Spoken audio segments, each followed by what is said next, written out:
Hello, this is Colonial Christian School, Mr. Bosma here.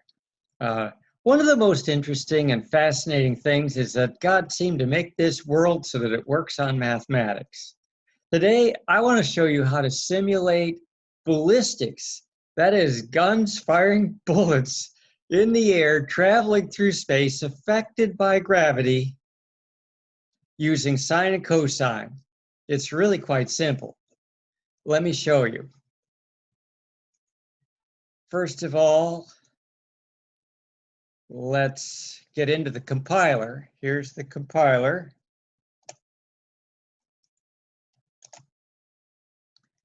All right, let's start off with a graphics screen command.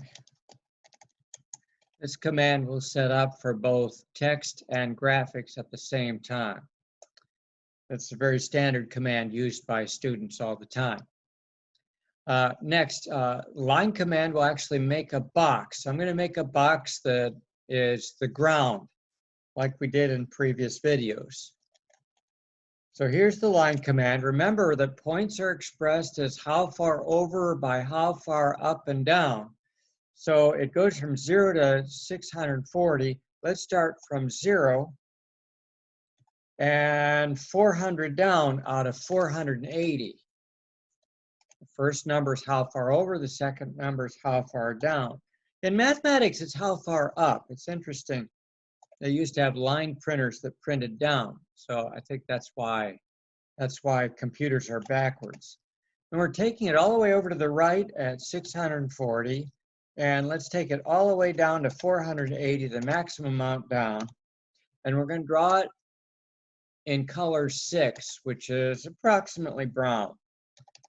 And that's box filled. Each one of these coordinates then is a corner in the box. The top box is 0, 400, and the bottom box corner is 640, 480. Let's see what it looks like. Oh, that looks dandy. Okay, now let's put in a loop. Here's do and loop. Do indicates the beginning of the loop. And what we're going to do is we're going to draw a circle, half of a circle, a semicircle.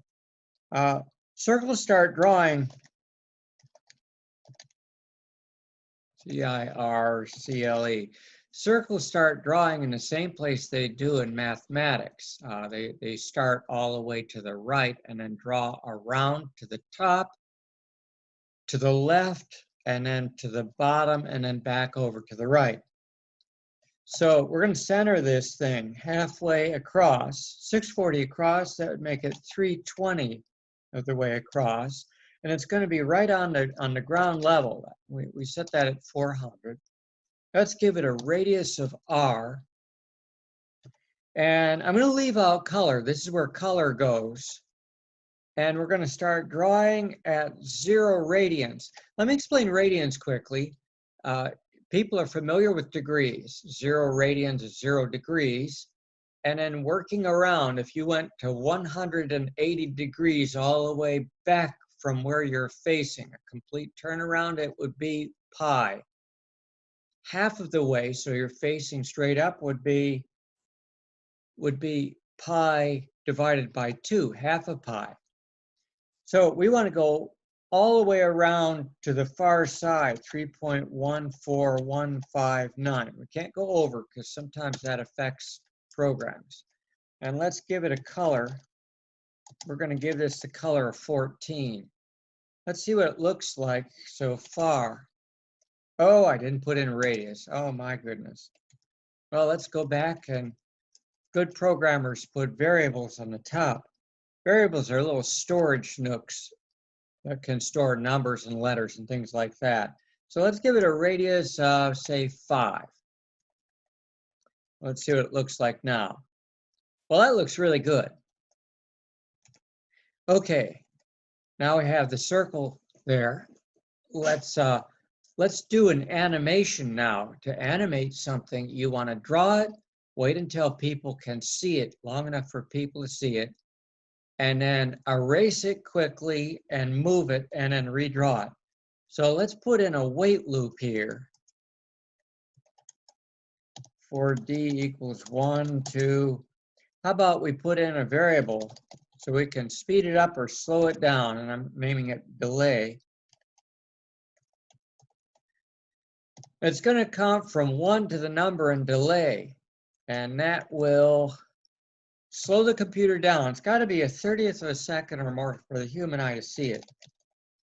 So I'm going to say that could probably happen in the count of 20,000. A computer's going to count to 20,000, so you can glimpse it as just a flash. Yeah, that's right. Computers are really fast. All right, let's copy this, and we're going to come down here and we're going to paste it. Now I'm going to change the color to black. That way it'll redraw the circle right over the top of the circle. I don't know if you can see it flicker every once in a while. That's called a strobe. Looks like it's working well. Okay, now let's put in an angle for the gun barrel. So how far out is the gun barrel? I'm going to put in a new variable here, R2. And R2, the end of the gun, is equal to R times 2. So if we change R, we're automatically going to change the gun barrel so it's exactly in the same location. Let's put in another variable, and we'll put in angle. This is angle of the gun here. And why don't we set that up as pi 3.14159 plus half of pi. So how about we multiply it by 1.5? We'll see if that aims it straight up. Because remember, things that are up or down on a computer monitor. Now let's make the gun. The gun's just going to be a line. We're going to start it at the center point of the gun, which is going to be 320 across by 400 down. That's where the gun is, the center of the gun. We could make the gun move. We could give the circle gx and gy and make this point gx and gy as well. And we're going to have a movable gun, but we're not going to do that in this session here. The end of the gun is going to be, let's start from the gun base, and then we're going to add the cosine of the angle. What is cosine? Well, that's how much of the circle, or how many degrees it is right and left as opposed to up and down. We're going to multiply that by the length of the gun. That's R2. So cosine is just the left and right part.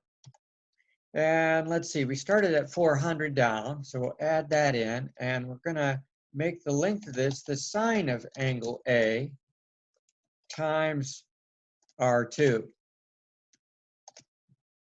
Okay, so there's the line, and we're going to have to erase that line too. So let's copy that and paste it down here. Let's see what this looks like. Oh, perfect. That's absolutely perfect. Okay. All right, how about we try it out? After we erase it, let's move it, and we'll say A equals A plus dA. People like using D and then the variable for the speed that it's moving. You'll learn that in calculus. So let's just use that so you're used to it. dA is the rate of speed that the angle is changing, A, the angle. Let's say that's 0.01. We can change it, depends on the delay, and it depends on how fast the computer is. Let's see if it goes around. Look at that. Well, it's going underground too, right? It is turning though. Beautiful. Now, let's gain control over it. So as we're turning it here, let's figure out what dA is right before we start changing it. And to do that, let's grab a hold of the keyboard strobe. I'm going to make a variable $. This variable will hold letters. And it's going to be equal to in key $, which is a special function that looks at the key that's waiting in the keyboard without stopping the program. This is a really handy command. Now, if K dollar sign, the key that is waiting in the keyboard is equal to the letter 4, not the number 4, but the letter 4. It's in quotes. They're stored differently in the computer. Then, let's say dA is equal to dA minus the rate of change or acceleration, dA. How about that? We just made a new variable. Let's go up and define it up at the top. How fast is this thing going to change? Well, let's change this so that dA starts off at 0 and it's not moving, and dA is equal to 0.01. So we press it once and it will increase by 100th. 100th of what? Well, remember pi is all the way turned around facing the opposite direction. Let's copy this and let's make one that goes in the other direction too. Okay, here is K dollar sign. If you look at your keyboard, you have a standard PC keyboard, you'll see 6 goes in the other direction. Well, I hope I didn't get these backwards. I like getting things backwards for some reason. Let's see if we have control over our gun now. There it is, not moving. And here's the number 4. That seems to be working pretty well. And here's the number 6. That seems to be working pretty well. Now, let's put in the firing command. Let's have the firing command be the space bar. So if K dollar sign is equal to the space bar, you like that? Then we're going to do a whole pile of things. So let's put in an end if. This is a blocked if. Everything between these two commands will happen if and only if the space bar has been pressed. So we're going to need a position that is separate for the bullet. And we're going to say bullet X is equal to, you remember all that stuff that we had up above? The end of the gun? The end of the gun was at 320 plus the left and right part of the angle, cosine A, times how far the gun goes out. And the bullet Y, how far up and down the bullet's going to start off at, is going to be 400, where the base of the gun is, plus the sine of the angle A, times the length of the gun. Now we need the speed of the bullet as well. So how powerful is the gun? Let's come up here and say the gun power, P-O-W-E-R, is equal to, shall we say 2? We can change that anytime that we like, of course. So here we are in the middle of making the bullet go, and we'll say bullet dBx, the change in bullet x is equal to the cosine of angle A times the power.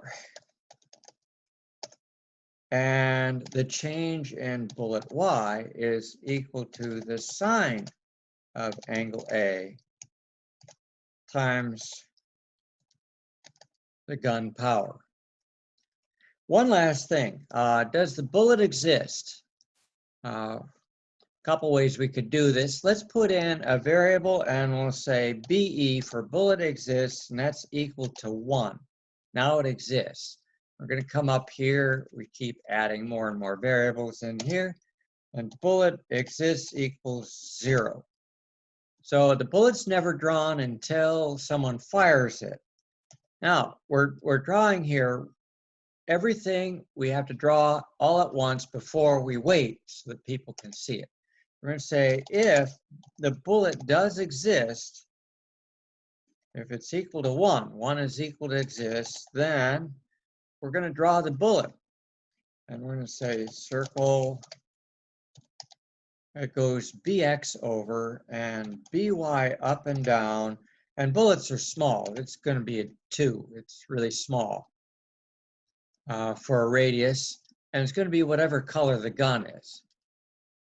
Well, let's copy and paste this because we have to erase the bullet. Anything that we draw, we have to erase later on. Here we are at our erasing procedure, and we're going to paste that. Okay. Except, let's move the bullet too at the same time. If it exists, let's move it, and we'll say bullet X, BX is equal to BX plus DBX, the rate of change that BX goes, and bullet Y, the up and down part of where the bullet is equal to bullet Y plus the change in speed in bullet Y, DBY. Okay, so now the bullet is moving. After we erase it, it moves it, and then we end the if statement down here, and we say end if. Let's move that over one. Okay, let's see how well it works here. Let's change it. Our gun is working well. Fire. Perfect. Look at that. Perfect. Okay, now, one last thing. Gravity is actually really easy. People think gravity is tough, but there's a constant rate of speed that things accelerate going down. So let's put up something that looks about right on the screen. You have to make it look right because you don't know how fast the computer is. I'm going to say gravity is equal to 0.01. That's just a guess, but let's see how well it works in this computer. Now, before we decide how fast the bullet is going and traveling from one thing to the next, let's say dBy, the rate of speed it's going up or down is equal to dBy plus gravity. That should make gravity work. Let's run it, and let's turn the gun a little bit and fire. Oh, that's working well. Now, it is going straight through the ground. We could add an explosion. We could put an if statement and say, if it reaches the ground, we're going to explode at this point. That's enough for this example now. Once again, mathematics will solve problems with gravity. Mathematics will make ballistics come alive in simulation. We have just simulated ballistics using sine and cosine. The sine is just the up and down part of the circle, and the cosine is just the left and right part. I'm Mr. Bousma, and this has been Colonial Christian School. Thank you very much for joining us